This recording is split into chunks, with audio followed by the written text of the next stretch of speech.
Hello friends, எல்லோருக்கும் வணக்கம். தெய்வத்தான் ஆகாதெனினும் முயற்சி தான் மெய்வர்த்த கூலி தரும். இந்த வள்ளுவர் குறளுக்கு இணங்க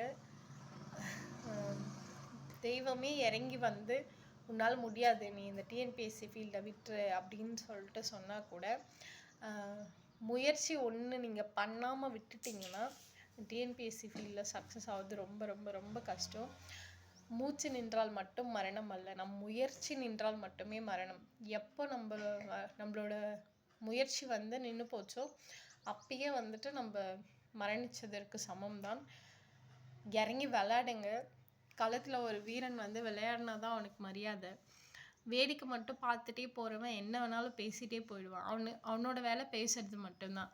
ஆனால் வீரனோட வேலை அவன் கூட நின்று பேசுகிறதோ ஆர்கியூ பண்ணுறதோ கிடையாது. இறங்கி களத்தில் விளையாடுறது தான். அந்த மாதிரி நம்மளுமே இப்போ வந்து ஒரு வீரன் தான். இறங்கி களத்தில் விளையாடுறதுக்கு தான் வந்திருக்கோம். சுற்றி நின்று வேடிக்கை பார்க்குறோம். ஏம்மா சுற்றி நின்று வேடிக்கை பார்க்குறவங்களுக்கோ இல்லை உன்னால் முடியாது, நீ இதை விட்டுரு, நீ எல்லாம் போய் இதில் எப்படி வின் பண்ணுவ, இதெல்லாம் உனக்கு செட் ஆகாது, இதெல்லாம் நிறைய பேர் இப்படியும் இருக்காங்க. இதெல்லாம் காசு கொடுத்து வேலை வாங்குறது. நமக்கு மட்டும்தான் தெரியுது காசு கொடுத்து வேலை வாங்குறதா நம்ம கஷ்டப்பட்டு வேலை வாங்குறதான்னு சொல்லிட்டு. அவங்களுக்கு எல்லாருக்கும் வந்து ஆன்சரபிளாக வந்து நீங்கள் இருக்காதீங்க.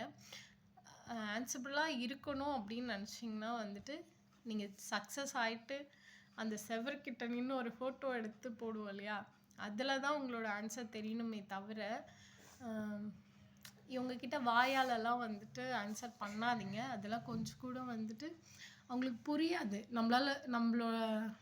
நம்மளோட ஃபீல்டை பற்றியோ நம்மளோட இதை பற்றியோ புரியாததால் தான் அவங்க என்ன வேணாலும் வந்துட்டு ஏதோ ஒன்று சொல்லிட்டு போகிறாங்க. அது புரிஞ்சிச்சுன்னா அந்த மாதிரி பேச மாட்டாங்கல்ல. புரியாத ஒரு பர்சனுக்கு போயிட்டு நம்ம எதுக்கு ஆன்சர் பண்ணிகிட்டே இருக்கணும்? புரியாததாகவே இருக்கட்டும். அவங்களோட கொஷின்ஸ் எல்லாத்துக்கும் ஆன்சராக சேர்த்து நம்மளோட சக்ஸஸ் மட்டும் இருக்கட்டும்னு சொல்லிட்டு கடவுள்கிட்ட ப்ரே பண்ணிவிட்டு நீங்களும் கண்டிப்பாக உங்களோட நீங்கள் எல்லாத்தையும் அச்சீவ் பண்ணுவீங்கன்ற ஒரு விஷயோட வந்து இந்த வீடியோ நான் முடிச்சுக்கிறேன். All the very best all of you.